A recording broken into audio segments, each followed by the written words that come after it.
Assalamualaikum teman-teman. Di topik kali ini, saya akan membahas tentang manajemen sumber daya manusia. Topik 8, pengantar bisnis. Kita masuk ke topik yang pertama, pengertian manajemen sumber daya manusia. Menurut Filippo, manajemen sumber daya manusia adalah proses perencanaan, pengorganisasian, pengarahan, dan pengawasan kegiatan-kegiatan pengadaan, pengembangan, pemberian, kompensasi, pengintegrasian pemeliharaan, dan pelepasan SDM agar tercapai tujuan yang diinginkan. Menurut Friends, mendefinisikan manajemen personalia sebagai proses penarikan, seleksi pengembangan serta pemeliharaan sumber daya manusia secara optimal melalui fungsi manajemen yang terarah dan terorganisasi di mana subjek yang dikelola yaitu manusia memiliki nilai penting bagi perusahaan. Nah, inti dari semua definisi di atas adalah adanya suatu proses pengelolaan SDM secara optimal melalui fungsi manajemen yang terarah dan terorganisasi di mana subjek yang dikelola yaitu manusia memiliki nilai penting bagi perusahaan.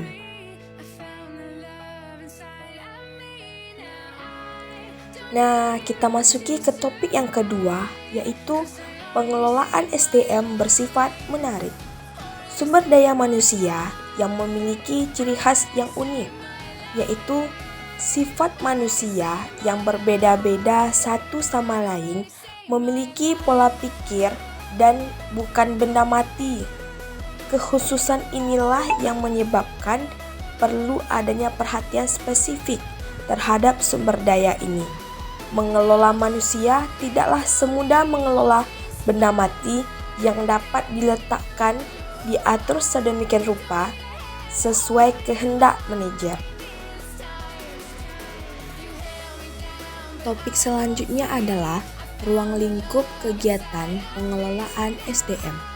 Yang pertama, yaitu merancang dan mengorganisasikan serta mengalokasikannya kepada karyawan, merencanakan, menarik dan menyeleksi, melatih dan mengembangkan karyawan secara efektif untuk dapat melakukan pekerjaan yang telah dirancang sebelumnya.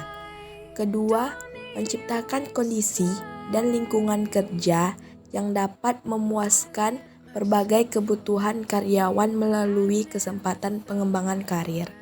Sistem kompensasi atau balas jasa yang adil, serta hubungan antara karyawan dan atasan yang serasi melalui organisasi karyawan yang dibentuk. Yang ketiga yaitu mempertahankan dan menjalin efektivitas dan semangat kerja yang tinggi dalam jangka waktu yang panjang.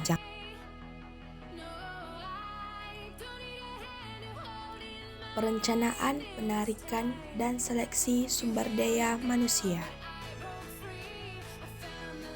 Perencanaan SDM dan analisis pekerjaan, deskripsi pekerjaan dan spesifikasi pekerjaan. Perencanaan SDM adalah proses menentukan kebutuhan SDM dan menjamin bahwa organisasi memiliki jumlah dan kualitas yang sesuai dengan yang dibutuhkan pada saat yang tepat.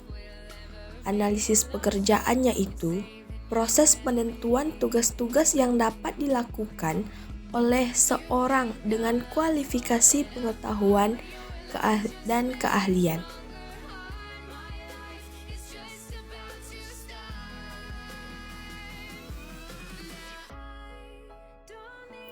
Penarikan seleksi sumber daya manusia. Penarikan merupakan cara perusahaan mendapatkan karyawan dan ini merupakan tantangan bagi semua bagian personalia. Penarikan adalah proses pencarian dan memikat calon tenaga kerja yang mampu melamar sebagai karyawan perusahaan dengan kualifikasi yang baik. Proses penarikan dan kendala-kendala.